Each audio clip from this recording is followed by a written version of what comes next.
Here's the chest picture of a young athlete. The trained eye of the physician sees the damage already done by tuberculosis. The death rate has gone down, true, but 70,000 tuberculosis victims still march to their graves each year, and many more are disabled. Our investigation began with a tour of the building's hotspots by Josh, a Waverly Hills tour guide. Alright guys, this area right here is the old electroshock therapy area. We would get a lot of EVPs in this room. One of the EVPs we got, they were just asking, is anybody here? They of course heard nothing. Later that night they reviewed some of their footage and they got a voice come back and said, well, why are you here? Also located on the first floor is the morgue. Patients that died from causes not believed to be tuberculosis were taken to the morgue to have autopsies done on them.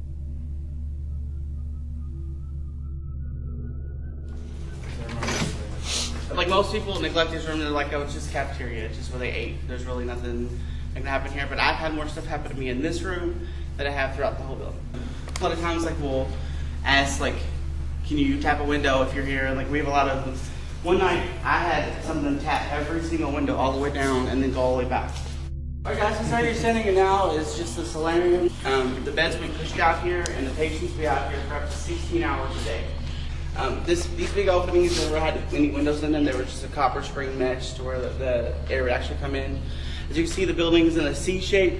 That's where it can catch the southwest wind, bring the wind all the way through the building, and then take it out that way. This room right here, as you can see, it's only one small window, very little ventilation, one closet, with a single.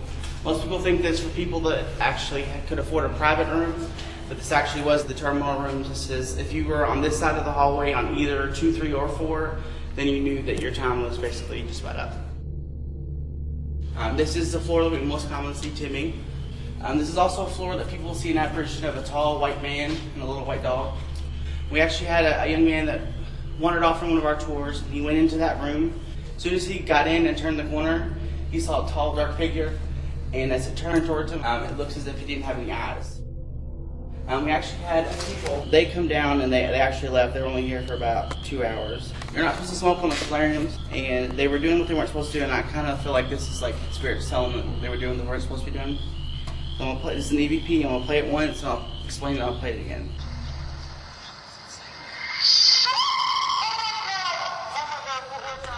Okay, when you hear, oh my God, that's when the real person starts. All that before is not. The breaking of the sound barrier and then the shriek in their face, and they were sitting on this ledge and it came straight in their face and did this.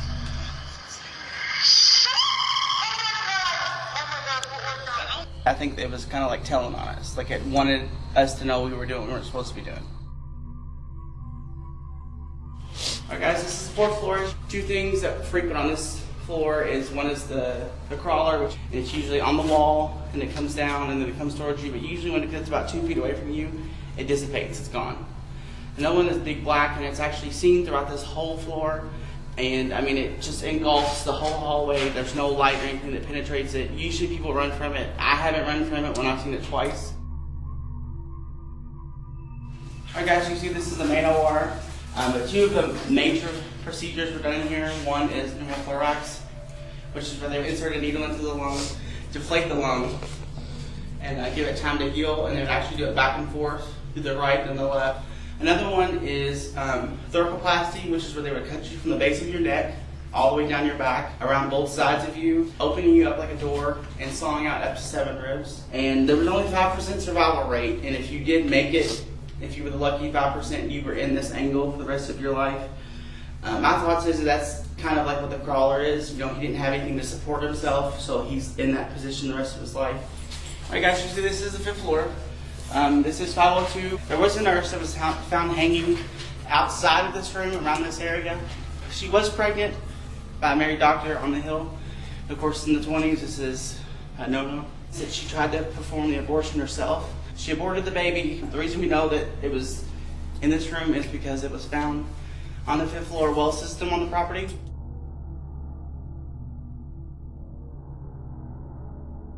A lot of people, when they go in this room, they feel like ill, sick. I mean, it can be as little as just feel a little bit nauseous to throwing up everywhere. Guys, the body chute is over 500 feet down. There was a cart that was used to transport the bodies down the slab portion, and then the person that was taking them down actually walked down the steps. Originally built to transport supplies and as an employee passageway, this 500-foot-long underground tunnel was used to transport bodies of the deceased out of the eyes of the patients, not to deteriorate morale. With our tour of the building complete, we set up base in the north wing of the second floor and began our investigation of the Waverly Hills Sanatoryumu. Because this was such a large location, we devised a system splitting our team up into 3 groups, giving each group a chance to investigate each area at least once, also keeping at least 1 floor in between each group to minimize audio interference. With Dan and myself being Group 1, we wasted no time and started investigating the first floor. Starting the recording, Group 1 on the first floor at Waverly Hills Sanatoryumu. With numerous reports of activity, Dan and I decided to first investigate the morgue. You want to do this by yourself? I'm gonna get set up by myself. We believe that spirits feel less intimidated communicating with us when faced with Dan or myself individually, as opposed to if we were both together.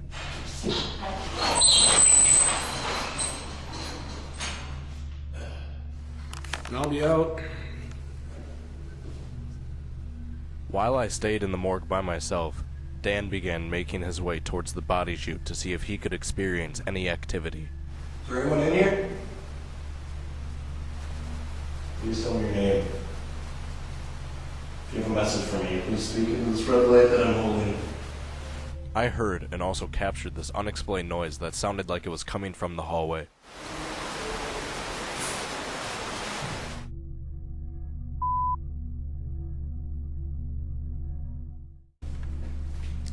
Well, this is actually the way to the body chute, which I think is still open. I'm not going to go in right now, but yeah, it was me echoing. I will walk to the entrance.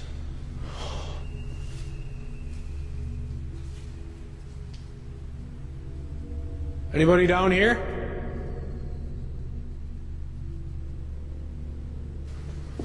Just got a really kind of weird feeling when I walked up to the door. Sudden feeling. Back in the morgue, I just heard and captured another shuffling sound very similar to the first one, only this time it was much louder, and it sounded like it was coming from right outside the door.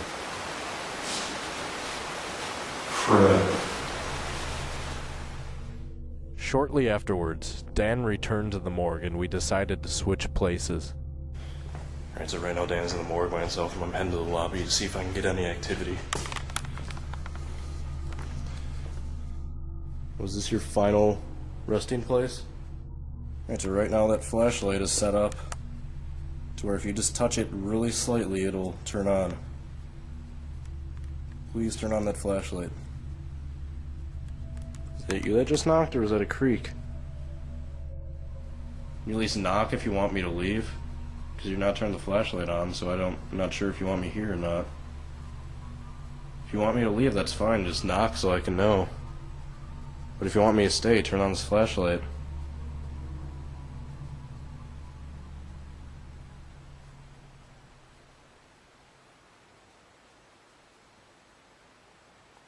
Was that a knock? I have no idea what that was. I think that might have been Dan. I'm gonna go check. Oh, sorry. The flashlight just went on. Alright, so you want me to stay? This flashlight was set up with the end partially unscrewed to where it would go on only if you physically touched the end. And with myself being the only person in the area and remaining completely still, the flashlight turned on by itself. Back in the morgue, Dan's digital voice recorder just captured an intelligent response to a question he asked out loud, wondering what a buzzing sound he heard was. What the hell was that? Probably an insect. I heard buzzing. Guess what? flashlight turned on by itself. That one? Yep. With Dan hoping to witness the phenomena that I just witnessed, we set the flashlight up again. If there's anyone in here, can you please turn that flashlight on by tapping it? Or you could move one of these body tables. Do something to make us know you're here. Please turn that flashlight on. Just by tapping it, that's all you have to do. Just a little tiny bit. Try it as hard as you can.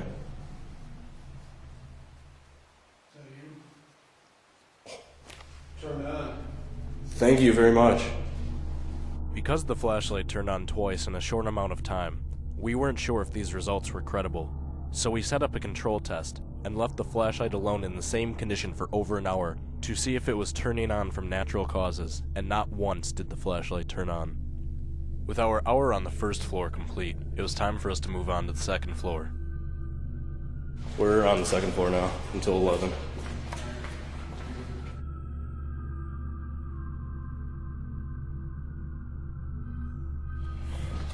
Is there anyone in here? Everybody in this room. That's a weird sensation. What? Almost felt like something tightening around my neck. Really? A little bit. I've never felt this before.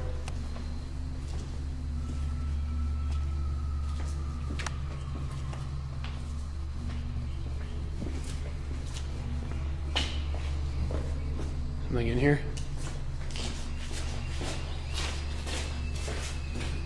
Oh my god. Did this happen to you? Yep. I had seen a pair of disembodied shadow legs walking parallel to me in the solarium. At first, I thought it was a reflection of my own legs, until I remembered that there was no glass in the windows. We tried debunking the phenomenon by rewalking our paths to see if the legs were shadows being cast by either one of us, but we were unable to replicate what I had seen. I guess I saw you before. Can you come up and talk to me now?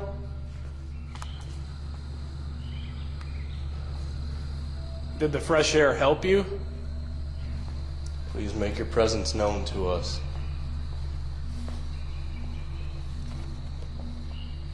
Come on, you guys had to be really strong and able to endure what you did in your life.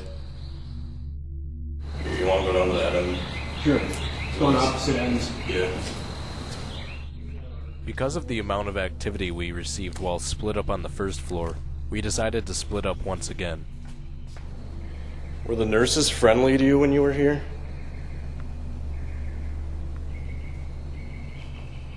Do you remember how old you were when you passed away? How many people that you knew personally did you know that passed away? Sort of tapping come out of here. Who's in here? Sort of tapping noise come out of here.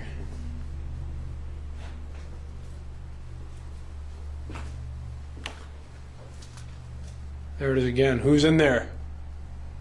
Or what's in there? There's someone in this room with me right now?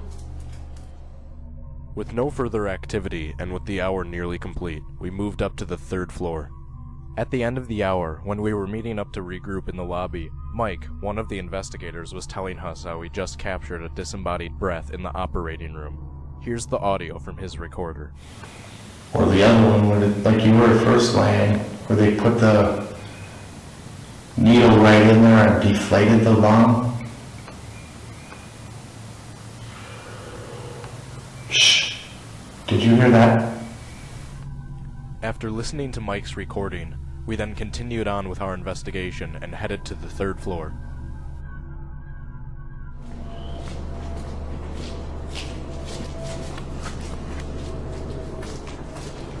Want to try something? Alright, gonna throw this rock down the hallway. If you want to, you can throw it back.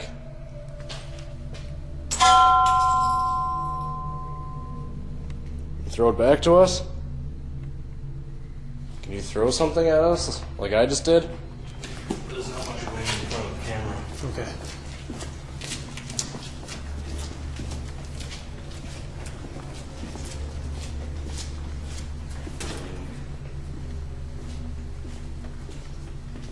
Set it against the wall. All right. Might not see it there. Yeah, that makes sense there. There we go. We set the ball in front of the DVR camera and left the area in hopes of capturing any anomalies, and at 11:56, we captured this.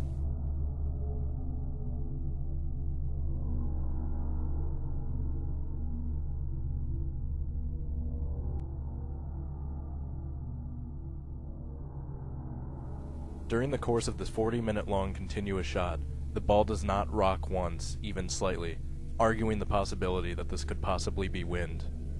We believe that if this could have been wind, you would see the ball rocking at least slightly during these 40 minutes, but as you can see, it remains completely motionless until it takes off by itself and rolls into another room. We have no explanation for this.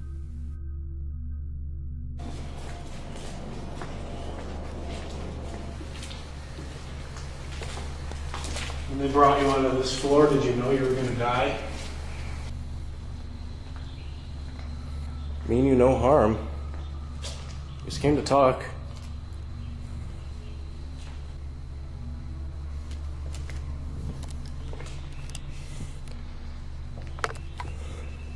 I bet everyone asks this out of you. When reviewing the following clip, we noticed a strange humanoid-like shape in the far end of the hallway on the right side of the doorway. As the camera pans left, it almost seems to move at the same time. As we zoomed in, we weren't sure if the movement was coming from the figure itself or an optical illusion caused from the camera. When researching online, we found this photograph that shows a similar figure in what appears to be the exact same spot. When studying the two photographs side by side, we eventually noticed that it was the same figure in the exact same spot. This discovery led us to two possible conclusions. Either we, and whomever captured this other photograph, captured a similar figure in the exact same spot, or we both mistook the same pattern on the wall for being a possible paranormal anomaly. Because of time constraint, we decided it would be easiest for each group to visit each floor at least once by combining floors 4 and 5 into the same hour.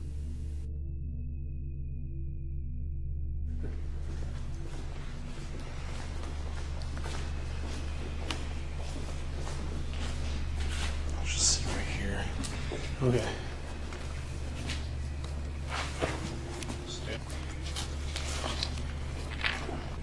Is who everybody refers to as the creeper a lung or a rib removal patient?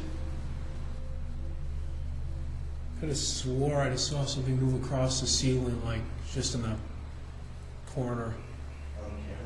No, with my eyes. Was that you, creeper? Are you up here with us? So I want you now to come over by where we are and show us you're here. I'm reasonably sure I saw something that might be you on the ceiling up there earlier. Who's down this hall? Hearing something down that hall. Come with me.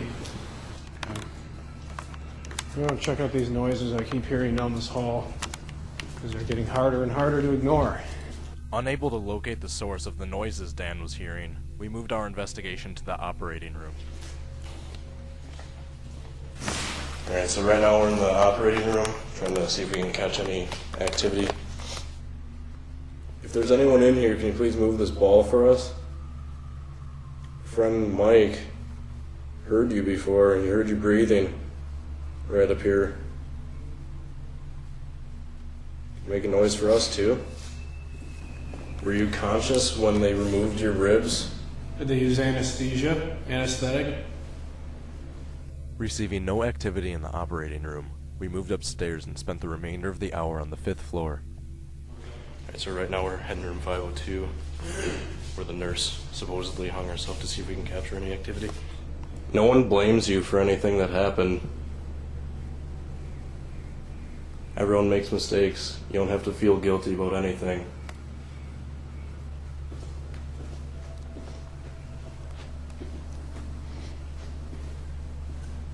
This is a small kid's ward. Where do they even put the patients? Look, it's the old swing set. Wow. That they have in all those pictures. We decided to try our luck with isolation once again by splitting up with Dan in the children's ward and myself in room 502. Did you kids ever look over this ledge and hope that you'd one day be free?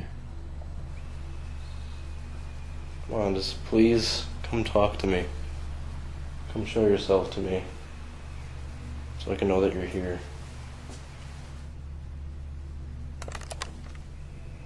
Thought I just heard footsteps out here.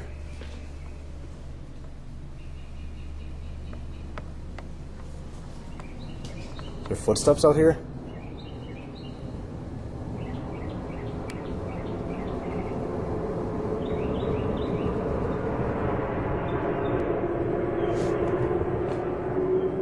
With the hour complete, Dan and I met back together for one final view of Louisville from the top of the sanatorium.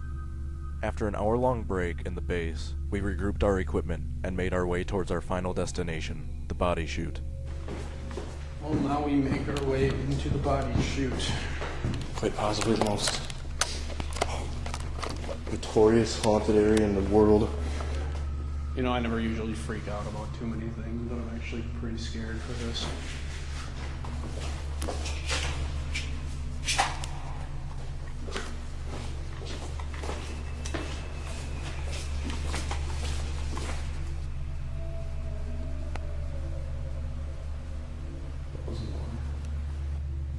If you're down here, could you let us know you're down here somehow? Figuring there'd be little radio interference in the thick concrete tunnel, we tried a ghost box session, but didn't receive any unusual responses. What year were you born?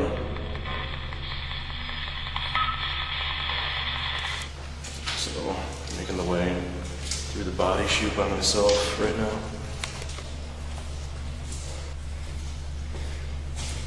Alright.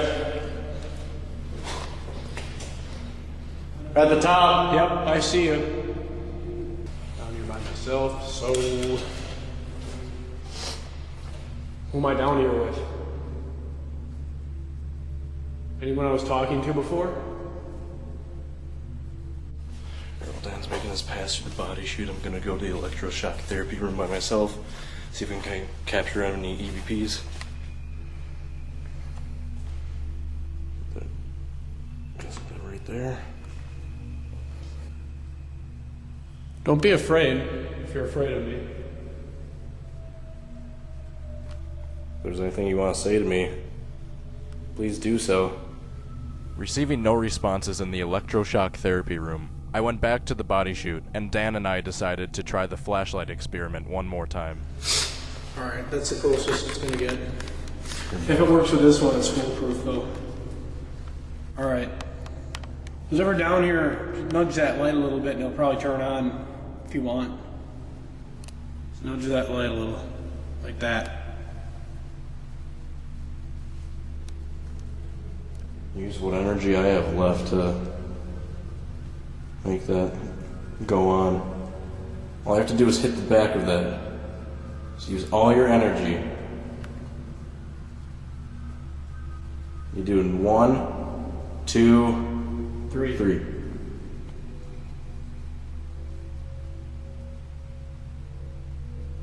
Alright.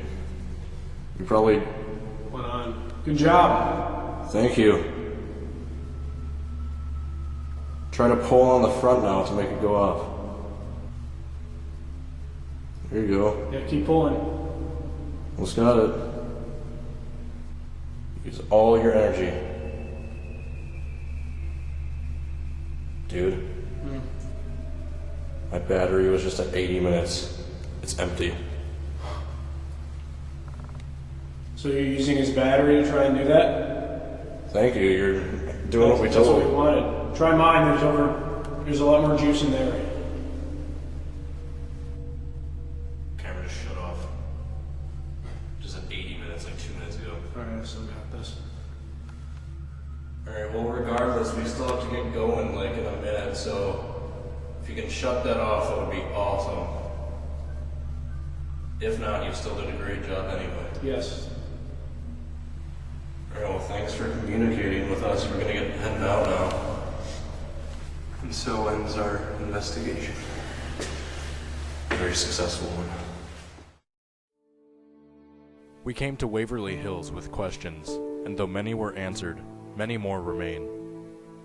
Is there life after death? Can the dead communicate with the living? Does the mind live on once the body has perished? One thing was certain. This location is a breathtaking piece of history that didn't disappoint. This building remains the final resting place of thousands of victims fallen plagued to a terrible disease. We owe everything to the brave souls lost in this terrible epidemic. Without their sacrifice, there might not be a cure today. We hope that one day these souls can move on, leaving the structure that once was a monument to death and disease, calm and peaceful.